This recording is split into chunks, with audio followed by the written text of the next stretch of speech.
Se llama Madison Hayes y tiene 32 años. La conocen en su mundo como la vicepresidenta que llega 15 minutos antes y se va 10 después de cerrar el trato, no por ansiedad, sino por respeto a su propio nombre. Ese sábado al atardecer, entró al Grandview Hotel con la misma calma con la que otros pisan una iglesia.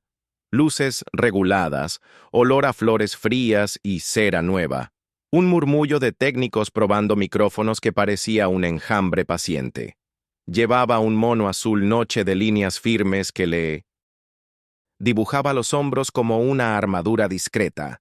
En la muñeca, el reloj antiguo de su abuelo, restaurado cuando firmó su primer contrato de 8 cifras. La familia había conseguido reducirla a etiquetas: fría, masculina, difícil, solterona, como si fueran post-its en una carpeta. La realidad era más sencilla.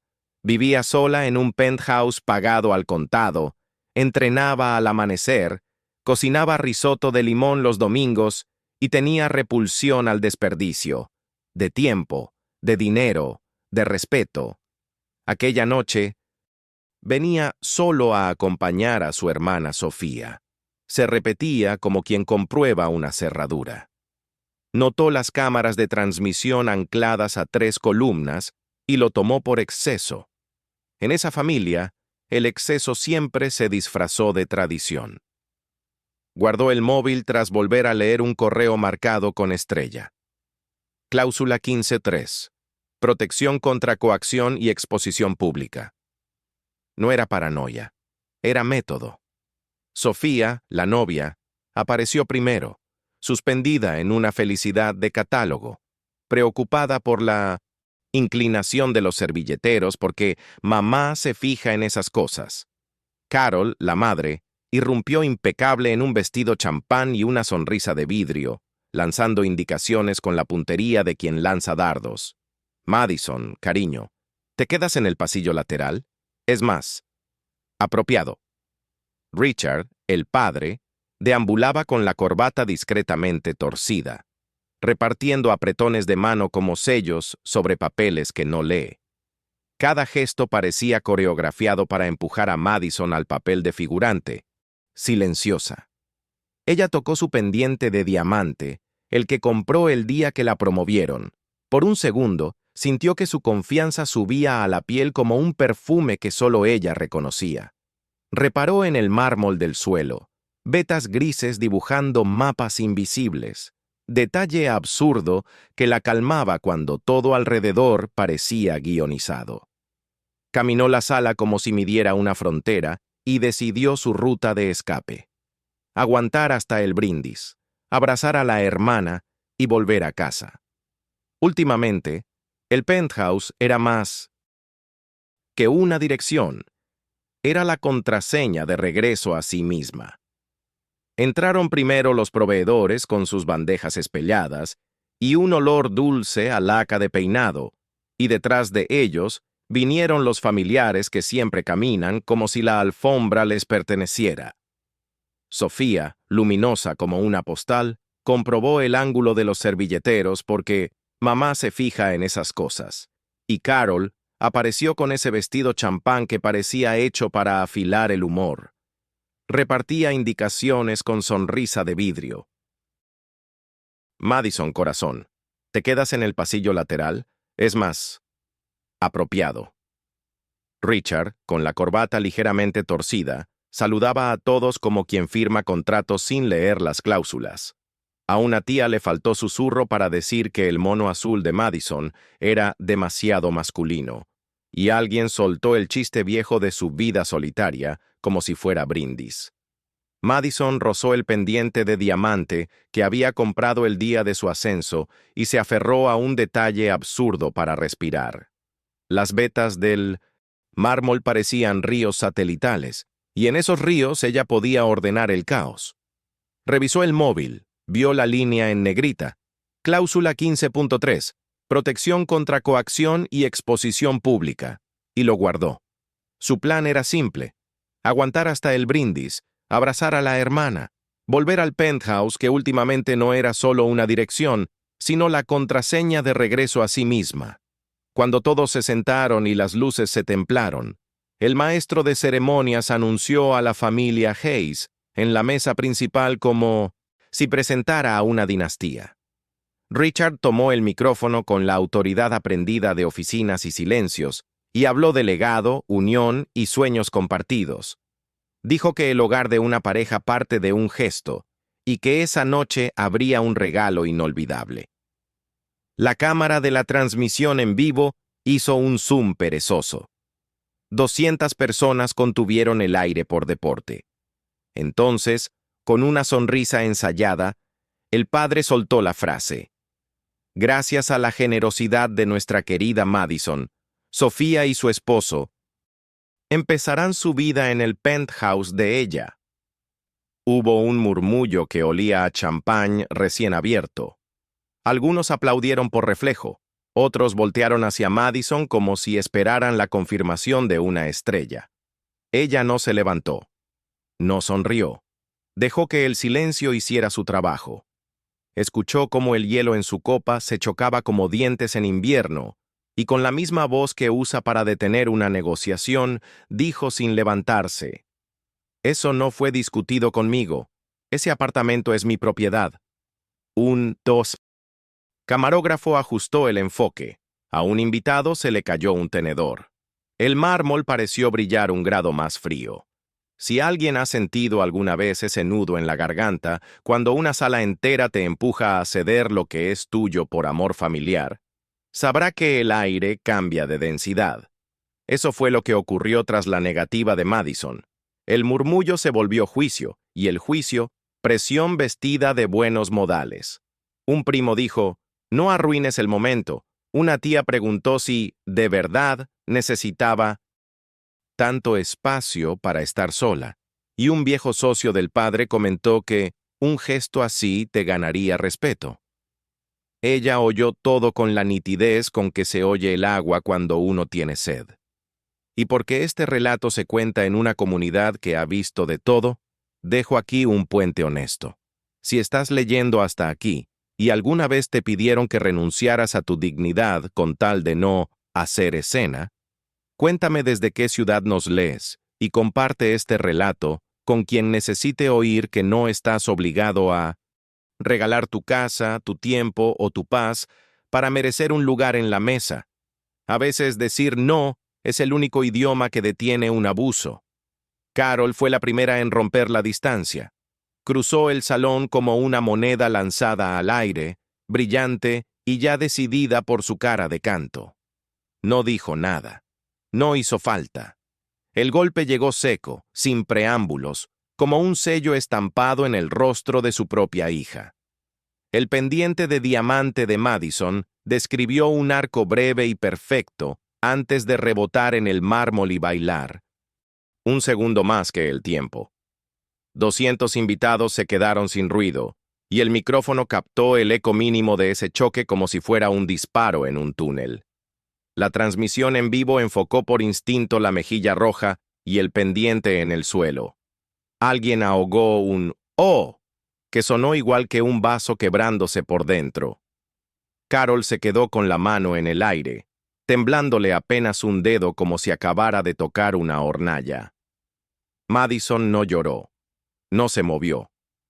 Bajó la vista, vio su pendiente descansar, entre vetas grises, y en un gesto que parecía nada, agacharse y recuperarlo, recogió también la parte de sí que esa familia llevaba años ensayando para arrancarle en público.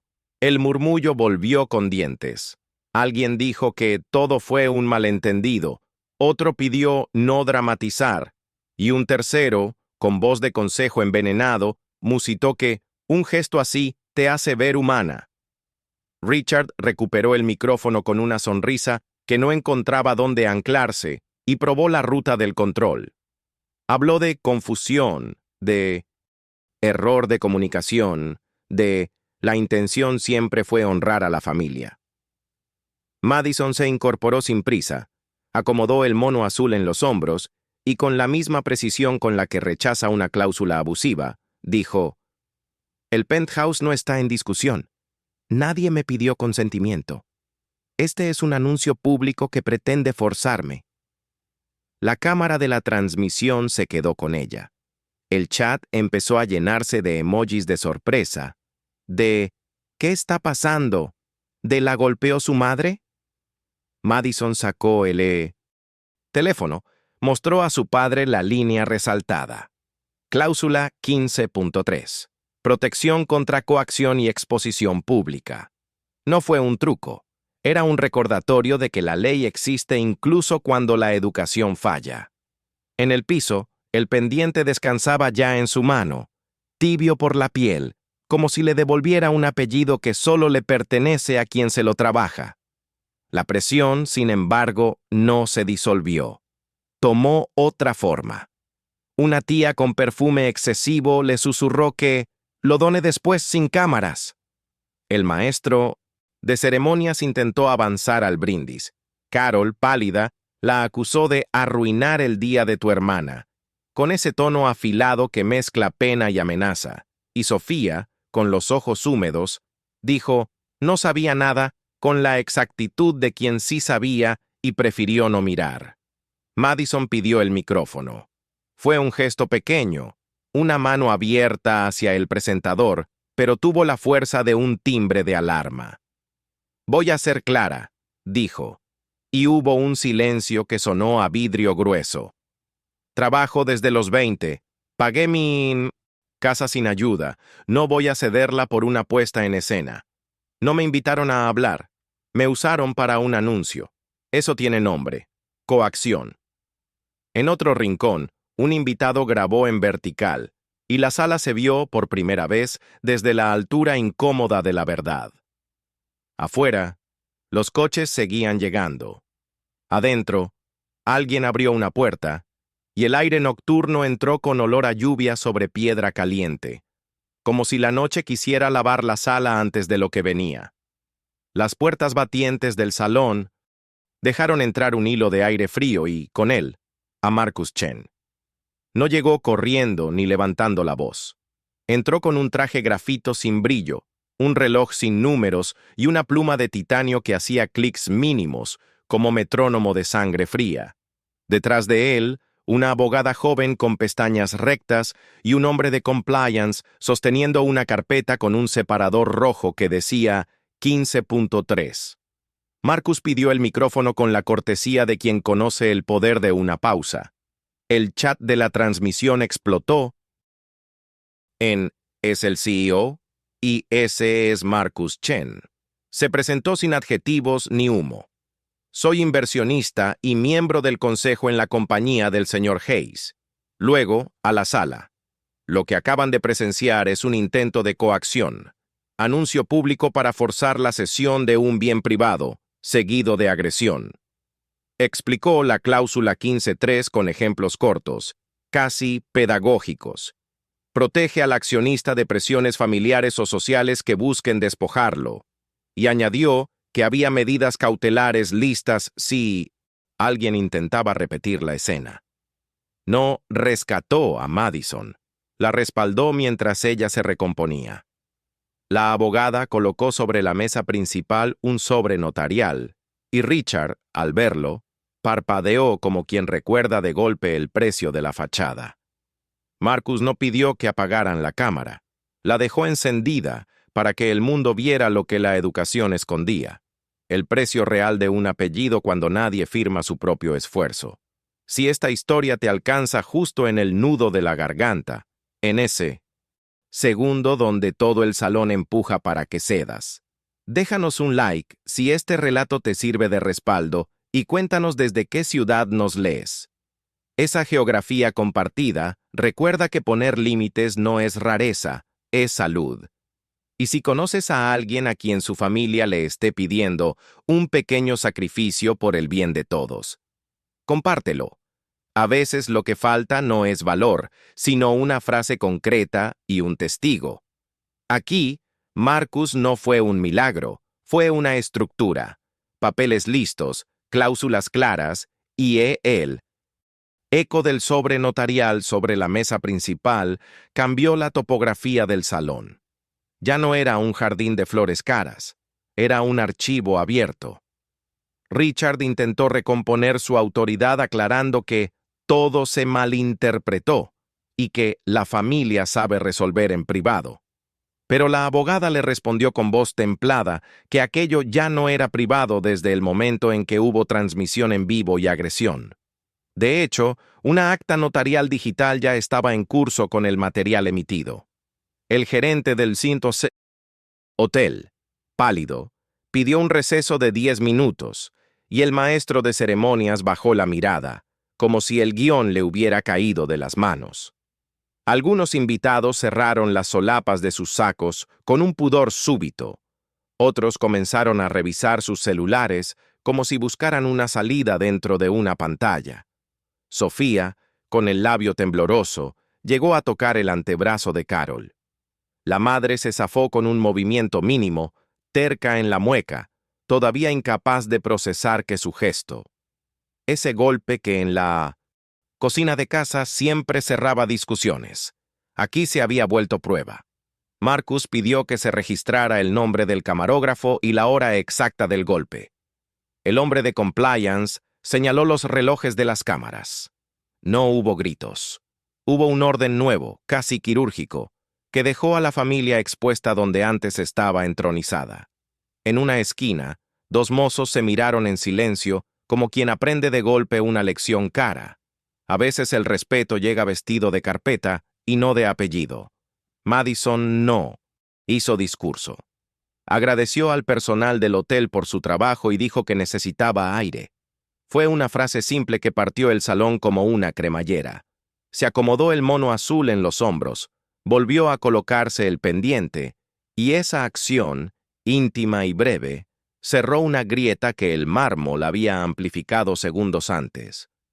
Caminó hacia la salida con un paso que no buscaba escenario, solo salvaguarda, y aún así, el piso devolvió un tac preciso por cada decisión que ella había tomado desde los 20.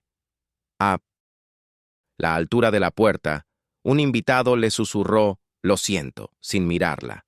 Otro, con la copa en la mano, trató de ofrecerle un «Si quieres lo hablamos mañana», pero la promesa sonó flaca.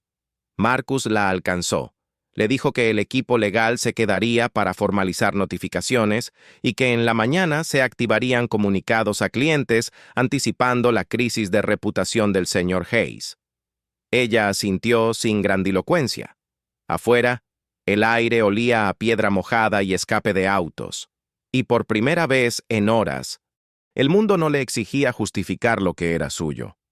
Antes de subir al coche, miró una última vez el hotel como quien mira una casa que ya no le pide permiso, y pensó en algo tan banal como real, en su risotto de limón esperando en el congelador, en la ducha encendida dejando correr el agua caliente, en el penthouse, que no era un trofeo sino un lugar seguro. Subió, cerró la puerta, y el clic del seguro sonó como un punto y aparte. El recordatorio de que la dignidad, igual que una llave, solo funciona cuando la giras tú. La ciudad la recibió con un brillo empapado en lluvia y un olor limpio a piedra fría. En el vestíbulo, el portero nocturno levantó la mano con ese respeto que solo se le tiene a quien llega sin ruido y paga sin retrasos. Madison le pidió, con voz aún templada por la sala, que dejara asentado en el registro que ningún Hayes podía subir sin autorización escrita, ni para hablar 5 minutos. El ascensor la devolvió a su reflejo en un espejo estrecho. Mejilla enrojecida, pendiente ya en la oreja, y el reloj del abuelo marcando una hora que no coincidía con ninguna otra cosa en el mundo. Abrió la puerta del penthouse y el silencio la abrazó con olor a madera encerada y cáscara de naranja. Dejó el móvil sobre la encimera, encendió la ducha y miró el pendiente descansando junto al jabón, como si fuera una llave que volvía a su cerradura. Se puso una pomada de árnica, le tomó una foto al enrojecimiento, no por exhibición, por registro, y abrió el video de la transmisión solo hasta el segundo exacto en que recoge el pendiente del mármol. Congeló la imagen y la guardó en una carpeta que tituló «No es vergüenza». Escribió 2 líneas en la app de notas. No hay apellido que obligue obediencia. La cláusula 15.3 no es teoría. El ruido del refrigerador le pareció un barco en muelle. Se durmió en el sofá, de cara a la ciudad, con la sensación pura y primaria de haber cerrado una puerta que llevaba años abierta. Amaneció con el teléfono vibrando como un cajón con abejas, titulares torpes. La novia pierde el penthouse. Madre abofetea a hija. Hashtags que mezclaban lujo y escándalo, y un puñado de mensajes que parecían de otra especie. Te vi y pensé en mi hermana. Gracias por decir que no. Había un audio de Marcus a las 8:13. Junta de consejo a las 10. El hotel confirmará por escrito el incidente. La acta notarial está en curso. Vamos a anticiparnos con clientes. El gerente del hotel adjuntó un correo frío y correcto. El notario pidió confirmación de hora y enlace del stream. El grupo familiar era un teatro en llamas. Llamados perdidos de Richard, mensajes fragmentados de Carol y un no sabía de Sofía que pesaba como si supiera. Madison escribió una sola línea. Toda comunicación vía abogados. Salió del grupo y en la app del edificio revocó accesos y guardó capturas. A las 9:40, 2 clientes pausaron su exposición hasta aclarar. A las 9:47, un fondo le envió un mensaje de respaldo a su integridad. Se vistió con una camisa blanca que olía a vapor reciente, bajó en el ascensor y una vecina mayor, de abrigo verde, le dijo sin música. Vi lo de anoche. Quedarse con lo suyo no es egoísmo. Madison asintió con la gratitud sobria que se reserva a los desconocidos que dicen lo correcto cuando casi nadie lo hace. La sala del consejo olía a café quemado y alfombra recién aspirada. Afuera, la lluvia hacía un ruido fino contra el vidrio como si alguien lijara la mañana. Marcus condujo la reunión sin adornos, dio la palabra a compliance, que proyectó en una pantalla el fotograma exacto del anuncio y el golpe. Luego, la abogada leyó en voz clara la cláusula 15.3 y los apartados del Código de Conducta sobre uso de la reputación corporativa para fines personales. Richard intentó abrirse paso con hubo un malentendido familiar, pero el proyector zumbó como un no mecánico. Se votó en silencio. Apertura de investigación interna, suspensión temporal de Richard de vocería externa y congelamiento de decisiones que involucraran a proveedores o familiares. Marcus no teatralizó la victoria, solo cerró su pluma y pidió 2 cosas: que Comunicaciones difundiera un texto breve subrayando la autonomía patrimonial de cada ejecutivo, y que el equipo comercial informara a clientes clave que la empresa distingue con claridad entre vida privada y gobierno corporativo. La pantalla cambió a un slide con 3 frases concisas, y nadie tuvo objeciones. Por primera vez en años, el apellido había dejado de sonar como permiso. Cuando la sesión terminó, Madison se quedó en la cocinita del piso, mirando cómo el agua de la cafetera goteaba como si la mañana aprendiera a respirar otra vez. El móvil vibró con capas de mundo. RR. PP. Enviaba el comunicado aprobado. Legal pedía confirmar la recepción del acta del notario. Seguridad anunciaba la actualización de accesos en el edificio y Finanzas consultaba si mantenían el bono tal como estaba previsto. Marcus respondió, sí, sin dudar. En redes, el clip del pendiente, rebotando en el mármol, había nacido en un ángulo nuevo. Eso no es egoísmo, es propiedad, decía un comentario que sumaba miles de corazones. Una analista junior pasó a su lado con una carpeta y se detuvo apenas para decirle, gracias por poner palabras. Madison no fue heroína, fue precisa. Le devolvió a la chica su frase pulida. Poner límites no es pelear, es ordenar. Y volvió al ascensor con la taza aún caliente. En el espejo, la marca en la mejilla ya era un ovillo pálido, y por primera vez, el reloj de su abuelo le marcó una hora que sí coincidía con algo, el minuto exacto en que dejó de pedir permiso, La tarde trajo su propia prensa silenciosa. Llamadas que sonaban a disculpa con agenda, correos con asuntos lavados, aclaración de anoche, y mensajes de familiares que confundían reconciliación con reversa.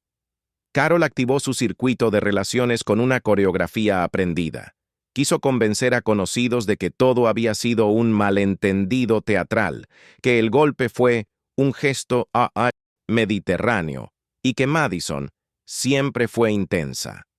La frase no sobrevivió a la evidencia. El clip del pendiente rebotando en el mármol ya se había convertido en un objeto público, analizado cuadro a cuadro como si la dignidad tuviera física. Richard, más práctico, intentó blindar contratos con cenas improvisadas, pero 3 clientes prefirieron la transparencia al protocolo y pidieron ver el plan de gobernanza antes de seguir. En paralelo, Sofía escribió un mensaje privado que empezaba por «No, supe qué hacer» y terminaba calculando tiempos. ¿Podemos hablar después de la luna de miel? Era disculpa y administración de daños en un solo trazo. Madison le respondió con 11 palabras que no admitían decoración. Te creo cansada. No te creo ajena. Hablemos con tiempo. El feed se llenó de voces que no conocían sus apellidos y aún así parecían vecinas. Mi madre me pidió mis ahorros para mi hermano. Me dijeron que ceder era amar. Gracias por decir no sin gritar.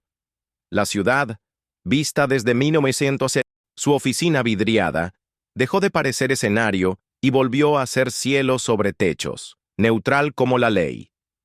La promoción llegó sin fuegos artificiales, como llegan las cosas que estaban trabajadas, un correo de HH, con el asunto actualización de rol y compensación, un párrafo claro, Senior WP, aumento sustantivo, responsabilidades ampliadas en desarrollo y gobierno. Marcus pasó por su despacho solo para asentar un gesto. Apoyó la pluma de titanio, dijo, bien, como quien firma un recibo de 1960, mercancía correcta, y añadió, elige a dónde quieres llevar esto. Madison abrió el documento, firmó, y antes de cerrar la ventana transfirió una parte de su bono a un refugio para mujeres a 8 minutos de su casa.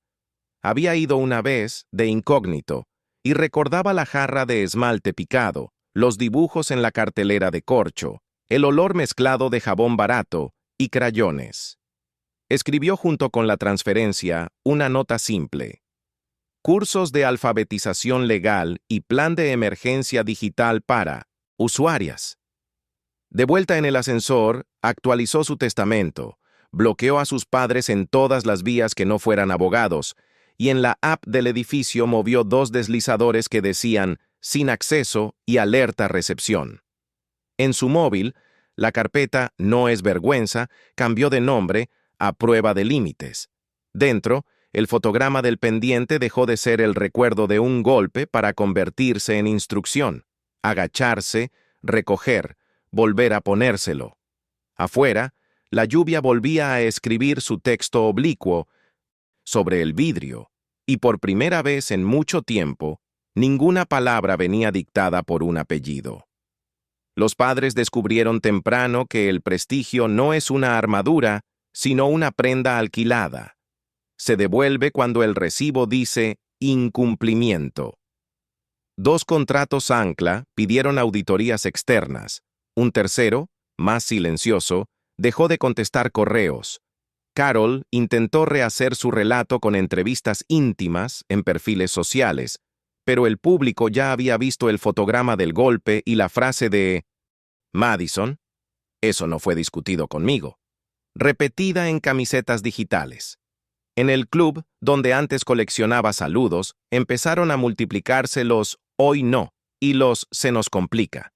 Richard, que sabía leer balances, empezó a noquear su calendario con compromisos ficticios para evitar preguntas reales.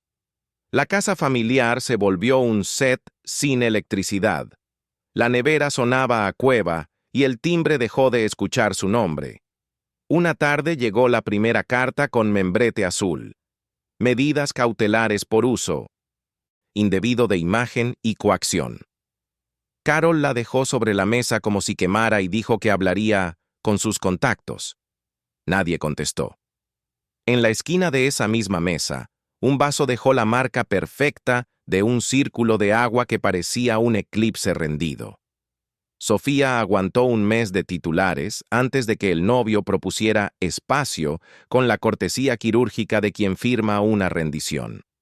El salón de bodas, que había sido teatro del golpe, volvió a aparecer en su vida como factura impaga y caja con centros de mesa de descuento.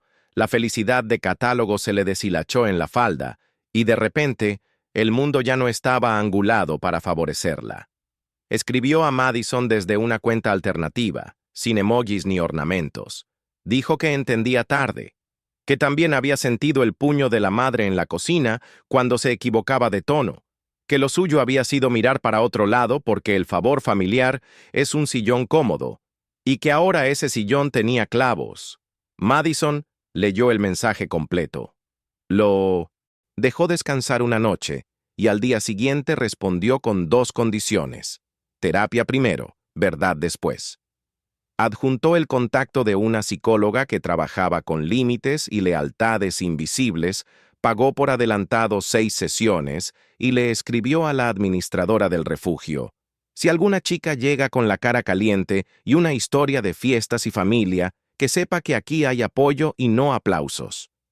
Afuera, el cielo dejó de ser del color de la vergüenza y volvió a su tono práctico de siempre. Ese gris que permite ver nítido. El refugio olía a jabón de lavandería y lápices recién afilados. En la pared, una pizarra blanca con marcas fantasma de clases anteriores esperaba otra tanda de cómo proteger tus cosas sin pedir perdón. Madison llegó con una carpeta rotulada: Plan de Emergencia Legal Plus Digital. Y, en la primera fila, una mujer de buzo gris le sostuvo la mirada como quien reconoce una palabra antes de escucharla. Explicó con ejemplos minúsculos: cambios de contraseña, aplicaciones, de autenticación, modelos de cartas, y luego contó, sin morbo, lo del pendiente en el mármol, como si narrara un diagrama. Me agaché y lo recogí. Eso fue todo. A veces la dignidad es ese gesto sencillo. La mujer del buzo gris levantó la mano y dijo que a ella le pedían prestar la habitación para su cuñado hasta que consiga trabajo. Otra, desde el fondo, preguntó si decir que no era ser mala. Madison dibujó 2 columnas, límite y castigo, y escribió: poner un límite no es castigar a nadie, es ordenarte para poder ayudar de verdad. Al terminar, guardó la pizarra con un paño azul, dejó una tarjeta con un correo específico y salió con un regalo inesperado. Un papelito doblado 4 veces que decía: cuando dijiste coacción me acordé de mí. Lo puso en su cartera como se guarda un amuleto. No para creer en magia, para recordar método. Esa misma semana, seguridad del edificio avisó por el interfono de un intento de acceso. 2 personas dicen ser familiares. Quieren hablar 5 minutos. Madison pidió que les ofrecieran sala de reuniones con cámara y que enviaran un correo a abogados. En 10 minutos, la mesa tenía 4 vasos de agua sin tocar y una carpeta de tapas transparentes. Carol entró con un tono que quería sonar herido y sonó administrativo. Habló de malentendidos, de las cosas no se hacen así, de somos familia.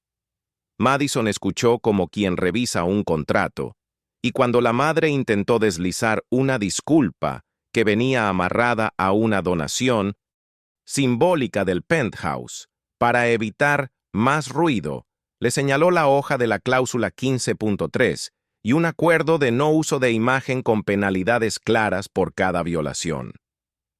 Richard miró el documento como si leyera un mapa sin norte. Y Carol dejó de buscar cámaras con la mirada. Ya no había público para su gesto, solo registro.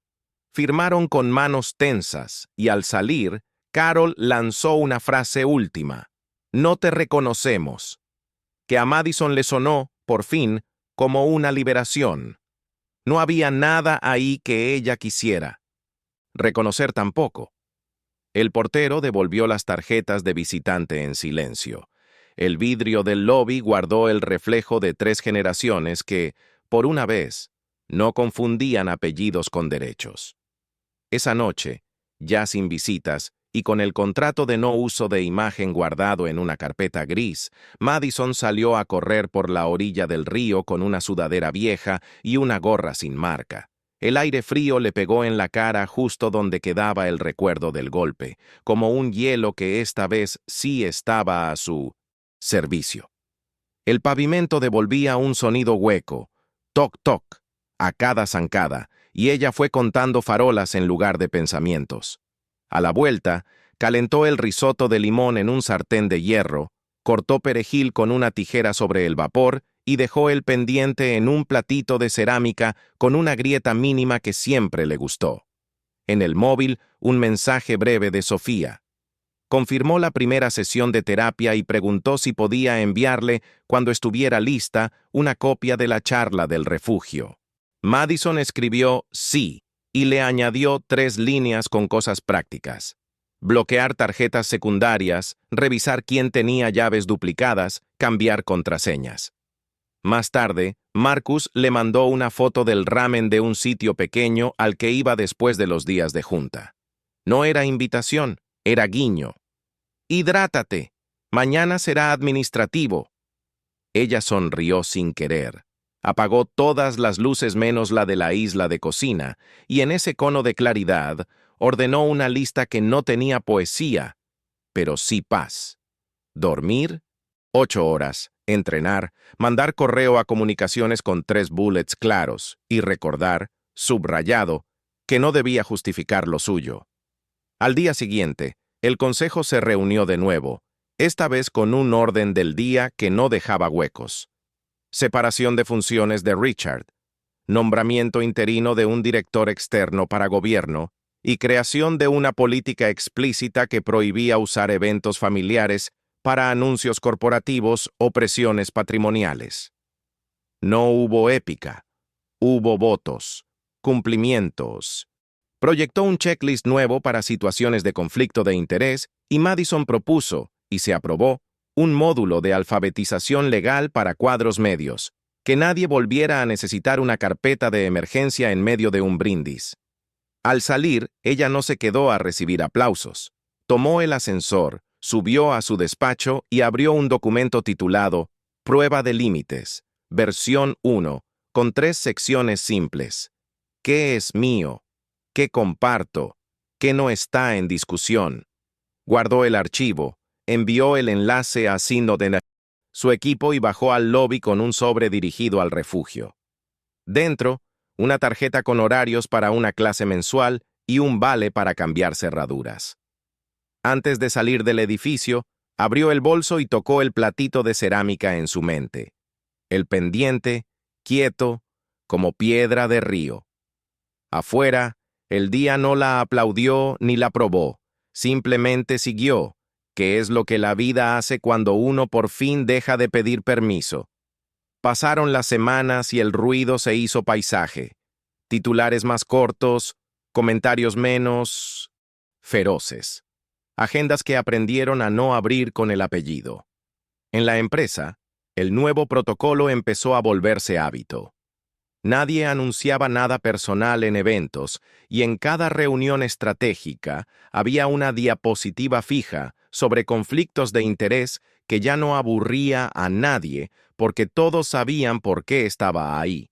El hotel envió su informe final. El notario cerró el acta digital con sello de tiempo. El acuerdo de no uso de imagen sobrevivió a 3 intentos tímidos de revisarlo. Richard pidió una reunión a solas para que todo vuelva a lo de antes. Madison contestó con la frase más sincera que tenía. No quiero volver a lo de antes. Carol, agotadas las versiones, probó con cartas largas que no firmaban ninguna responsabilidad. Se encontró con el eco de su propia letra. Sofía, en cambio, empezó a llegar a las sesiones puntual, con un cuaderno cuadriculado y líneas verdes donde escribía cosas pequeñas. Hoy dije que no. Hoy no lancé excusas. A veces, a la salida, mandaba a Madison una foto de perros callejeros que encontraba en su caminata y un mensaje simple: Estoy aprendiendo. En la carpeta Prueba de límites, el fotograma del pendiente dejó de ser portada. El archivo de más consultas era ahora un PDF con teléfonos de emergencia y un checklist de cosas que son mías. Un viernes de cielo limpio, Madison puso la mesa del penthouse con platos blancos y vasos pesados que hacen un sonido amable cuando se tocan. Llegaron Marcus, la vecina del abrigo verde, y Laura, la coordinadora del refugio que olía a jabón de ropa. Más tarde, Sofía tocó el timbre llevando un pan de masa madre que había aprendido a fermentar. No hubo discursos, hubo sopa, hubo silencios que ya no picaban, hubo un brindis sin cámaras, donde cada quien dijo una frase de límite que había puesto en su vida. Madison abrió un sobre con el estatuto de un fondo pequeño, 15.3, destinado a alfabetización legal y cierres de seguridad para mujeres que necesitaran un primer paso. Escribió su nombre y lo dejó sobre la mesa con la naturalidad de quien guarda una llave en el bolsillo correcto. Antes de despedirse, le dio a Sofía una copia del documento Prueba de límites, versión 2, con un post-it. Para cuando el mundo te pida ceder. Luego caminó hasta la isla de cocina. Se puso el pendiente con ese clic casi inaudible que solo oyen quienes se han elegido, y, en el balcón, miró la ciudad sin pedirle una señal. No hubo fanfarria ni sentencia, hubo concreto. La casa seguía siendo suya. La empresa había corregido su gobernanza, los padres firmaron lo que debían firmar, y la palabra no había aprendido a vivir en su boca con la firmeza de una firma. Richard presentó su renuncia a la presidencia del consejo con un correo sin adjetivos que parecía escrito a máquina.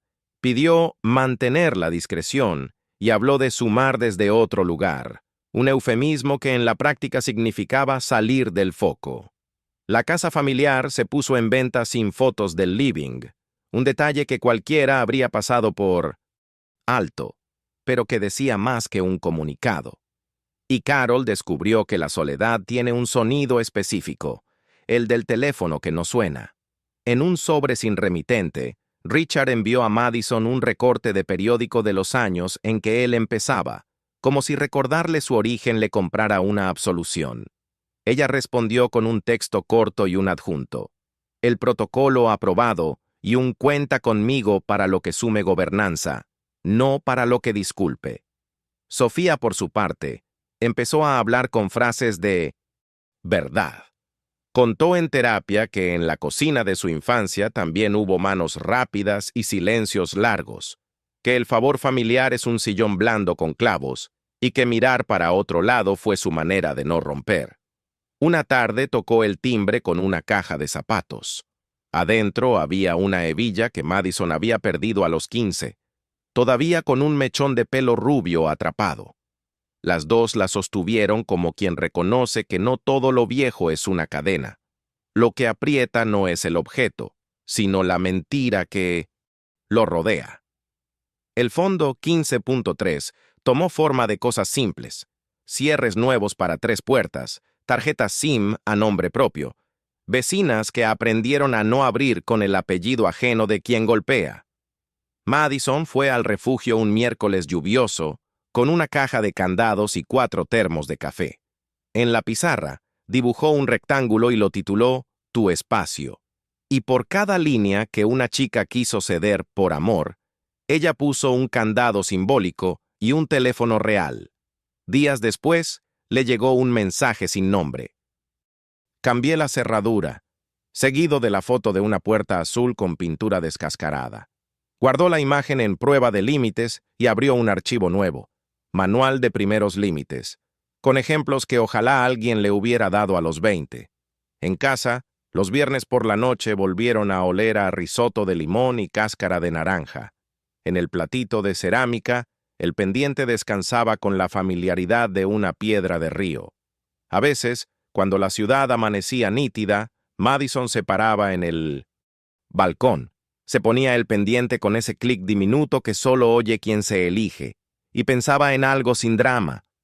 No volver a lo de antes no es una consigna, es una rutina. En un foro de gobierno corporativo al que la invitaron no como mártir, sino como operadora, Madison habló durante 20 minutos sin diapositivas. Contó la noche del anuncio forzado, el golpe, la carpeta con la cláusula 15.3 y el gesto sencillo de agacharse a recoger lo que era suyo. Un estudiante preguntó cómo se sostiene un no cuando todos alrededor tienen micrófono. Ella dibujó en la pizarra 3 herramientas: documento, testigo, rutina.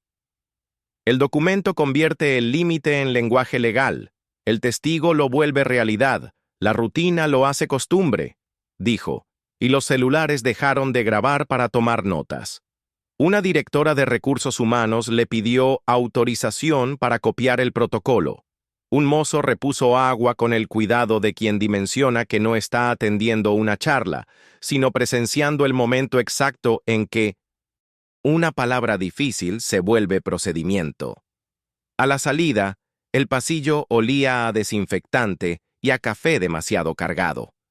Madison pasó el dedo por el borde frío de su vaso, como si subrayara lo recién dicho, y guardó en el bolso la pluma con la que había corregido 3 términos en un borrador que le entregaron al paso. Esa noche, en el ascensor, se miró de reojo en el acero. El pendiente brillaba con la calma de un semáforo en verde. Un sábado sin lluvia, Sofía tocó el timbre con un cuaderno de tapas verdes y un pan tibio envuelto en un paño de cuadros. No venía a pedir, venía a devolver. Dejó sobre la mesa un manojo de llaves que ya no le correspondían, una tarjeta secundaria que Madison ni recordaba, y una lista breve. Cosas que creí normales y no lo son. Hablaron sin arqueología, ni infancia ni reproches, solo presente y próximas acciones. Sofía contó que había terminado el matrimonio con un correo educado y un silencio definitivo, que había empezado a trabajar en una librería con turnos que olían a papel nuevo y cinta adhesiva, que a veces todavía esperaba una instrucción de la madre y que, cuando la oía en su cabeza, respiraba y repetía una frase que sacó del taller del refugio. No estoy disponible para eso. Madison le enseñó el manual de primeros límites y le propuso algo concreto: una ruta de 2 meses con tareas pequeñas. Cambiar la ubicación de un mueble para habitar su casa, aprender a decir, déjame pensarlo, practicar una salida a mitad de una conversación que la invada. No firmaron nada, pero las dos sintieron el peso correcto de un acuerdo que sí las incluía. Antes de irse, Sofía miró el platito de cerámica con la grieta mínima y sonrió como quien por fin entiende por qué ciertas cosas, rotas, se sostienen mejor. El acuerdo final no se firmó en un escenario grandioso, sino en una sala de mediación con paredes color crema y una mesa que olía a desinfectante y madera cansada. La abogada leyó términos sin florituras. Retractación pública de Carol por la coacción y la agresión, donación obligatoria a un programa de alfabetización legal, Fondo 15.3, y compromiso de no volver a usar nombre o imagen de Madison sin autorización expresa. Richard pidió hablar. Quería explicar contexto, y la mediadora le recordó que allí solo se trabajaban hechos y responsabilidades. Carol, con un pañuelo de hilo que hacía ruido de papel, ensayó un «si te herí, lo siento». Madison no buscaba drama ni penitencia, solo límite. «No quiero tu culpa, quiero tu distancia», dijo, y la frase cayó como un sello, simple y cuadrado. La pluma firmó 4 veces. El sello de tinta dejó un círculo perfecto, y el protocolo quedó guardado en una carpeta transparente con separadores rojos. Al salir, el pasillo olía a lluvia vieja. Madison tocó el pendiente sin mirarlo y pensó que no hay victoria en ver a nadie vencido. La victoria, si existe, está en que ya no puedan entrar por la puerta que un día dejaste abierta. En el departamento nuevo de Sofía, las paredes Estaban color hueso y había cajas que aún olían a cartón y cinta. Cambiaron juntas la cerradura, movieron un sofá que parecía encadenado a una pared y colgaron una lámpara barata que, sin embargo, iluminaba correcto. Sofía tenía pegado en la heladera un papel con 3 frases. Déjame pensarlo. Ahora no estoy disponible. No es una mala palabra. Prepararon una tostada con aceite y tomates que sabían a decisión reciente, y Madison le enseñó a usar una app de autenticación mientras Sofía guardaba, en una caja rotulada, cosas que no vuelven, una colección absurda de centros de mesa que nunca fueron suyos. En el balcón, el viento arrugó un poco el post-it con la tarea del día: habitar. Sofía lo alisó con la palma, como quien entiende que vivir no es pedir permiso al apellido de nadie. Antes de irse, Madison miró el piso, reconoció el ruido de su propia calma y dejó sobre la mesa una copia del manual de primeros límites con una nota pequeña. Cuando dudes, lee la página 7. El Grandview Hotel envió una invitación tibia para cerrar el incidente con una reunión breve. Madison fue un martes a media tarde, cuando el vestíbulo huele a flores cansadas y a café que ya se rindió. El gerente la recibió con un cuaderno nuevo, un bolígrafo barato y un discurso de protocolos actualizados. Hablaron de ángulos de cámara, de consentimiento expreso, de botones de pánico para personal y de cómo no volver a empujar a nadie a un anuncio. Cuando atravesaron el salón, el mármol estaba impecable, pero ya no era escenario. Era piedra otra vez, con vetas que parecían ríos sin prisa. Madison se detuvo un segundo en el lugar exacto donde el pendiente había botado. Lo tocó con la mano, sin foto ni ceremonia, como quien verifica que una cerradura gira suave. El gerente, con una vergüenza honesta, le agradeció por obligarnos a mirar donde dolía. Ella respondió con algo que se aprende tarde, pero vale. Los límites también educan. De regreso al ascensor, su reflejo le devolvió una versión sin brillo innecesario, y el silencio entre piso y piso sonó a manual bien escrito: documento, testigo, rutina. En la empresa, el protocolo dejó de ser noticia para volverse herramienta. Un caso de otro departamento se apagó a tiempo gracias a la ruta de escalamiento. Una gerenta pidió usar las plantillas de cartas del fondo 15.3. El equipo de compliance presentó un informe con menos épica que alivio. En el refugio, los miércoles ya tenían silla reservada con una carpeta transparente. Algunas asistentes llevaban el manual de primeros límites doblado en la cartera como si fuera un talismán que sirve porque se usa. Madison aprendió a dormir sin preparar defensas. A veces despertaba con un ruido que antes habría llamado alerta, y ahora era simplemente la heladera o la ciudad acomodando su peso. Sofía mandaba fotos de un perro viejo que la seguía en la caminata de la tarde y avances minúsculos. Hoy dije déjame pensarlo y no se cayó el mundo.